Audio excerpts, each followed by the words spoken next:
Joining us now from Riyadh, Saudi Arabia's Foreign Minister Adel al-Jubeir. Mr. Minister, thanks for being here. Thank you for having me.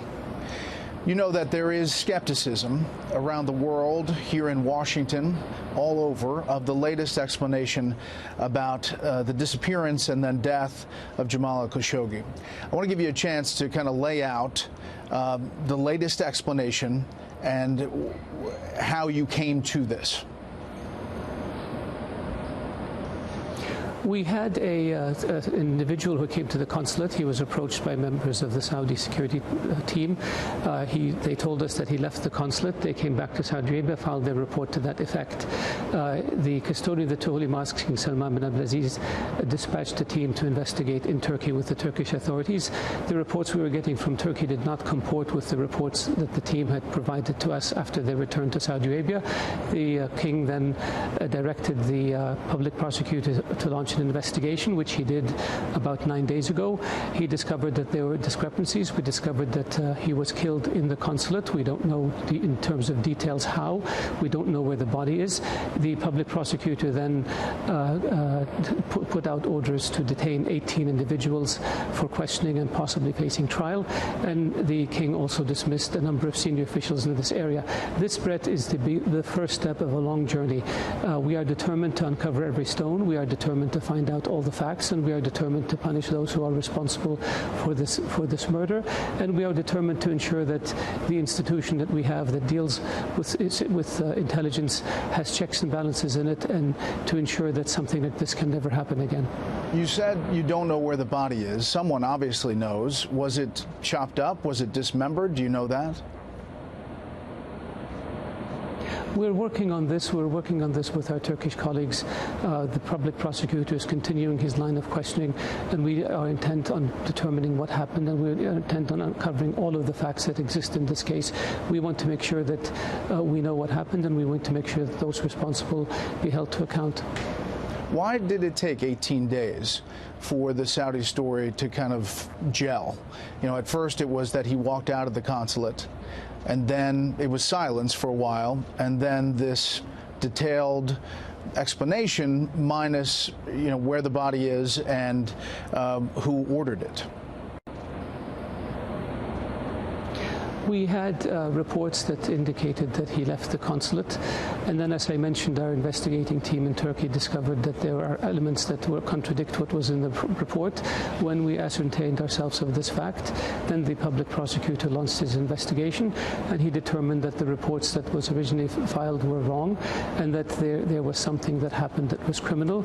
And as a consequence, we took the steps we took. Brett, keep in mind, when you have a situation like this, you want the information that you put out to be as accurate as you possibly can.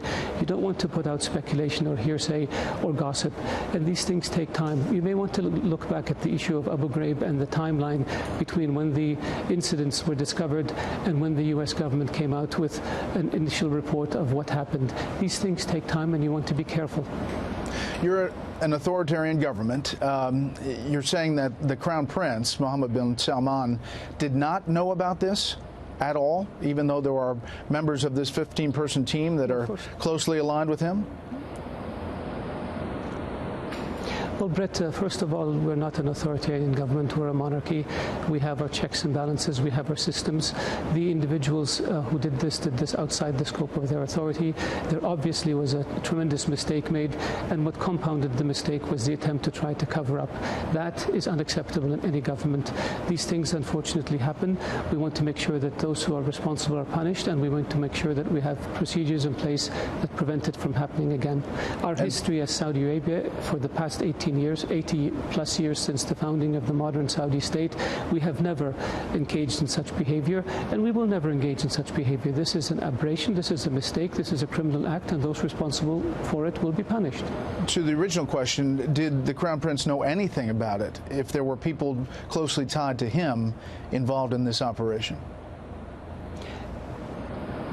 There weren't people closely tied to him who were involved in this operation. There were pictures of some security officers who may have been part of his security detail from time to time, but this is normal. Security people who deal in security details rotate among different officials, both domestic and foreign. So having somebody in a picture does not imply that they're close at all. The Crown Prince has denied this. The Crown Prince is not aware of this. Even the senior leadership of our intelligence service was not aware of this. This was an operation that was a rogue operation. This was an operation where individuals ended up exceeding the authorities and responsibilities they had. They made a mistake when they killed Jamal Khashoggi in the consulate, and they tried to cover up for it. Yeah. What do you say? Do you believe that the Turks have audio of what happened in that consulate? I don't know. They have said they have audio, but we haven't heard it, and I don't know any other government that has access to those audio tapes. Do you believe that the U.S. intelligence community has some kind of intercepts that suggest a high-level understanding of this operation? I don't know, and I would imagine that if they had, they would have told us about it. And so I see a lot of speculation in the press. I see a lot of hearsay, and I see a lot of gossip. And I just caution people to be cautious, let the investigation in Turkey and in Saudi Arabia unfold, and when the results come out, we will know the truth. So, Mr. Minister, you understand the skepticism that this was somehow a fight that develops inside the consulate, and that a 60-year-old columnist, writer, is going to resist a 15-member security team, and that one of the members of the team was an autopsy specialist. How do you explain all of that? Well, Brett, I don't believe all 15 members were in the consulate when this happened. We are looking at every individual member of the team. We are trying to find out how they were assembled, how they were dispatched, and we're trying to ascertain the facts as to what happened in the consulate and what happened subsequent to that. We have said when we put out the initial results that these are initial results. They're not conclusive. The investigation is still in its early phases, and we're determined to pursue this to the end in order to uncover the truth and make sure that everybody knows what happened, and we have the full picture, and we know who's responsible, and we hold them accountable.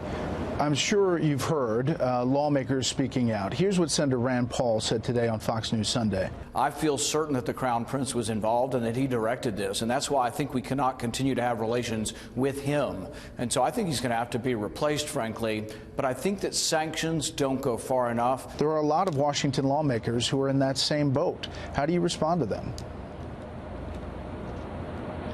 I find it very surprising that somebody 6,000 miles away can be certain about an event that happened 6,000 miles away with no access to information or intelligence. So this is a judgment call on the part of Senator Paul. This is not based in fact. It's just based on emotions and based on speculation.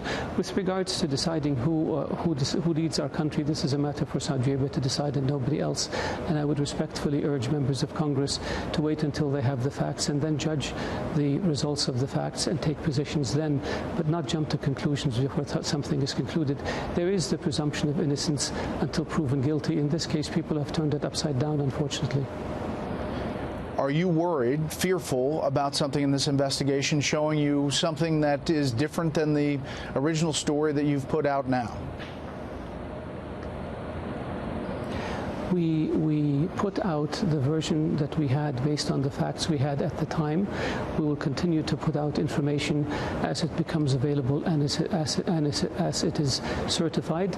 We have been very clear that we will leave no stone unturned and that we will hold those accountable for these actions irrespective of where they are.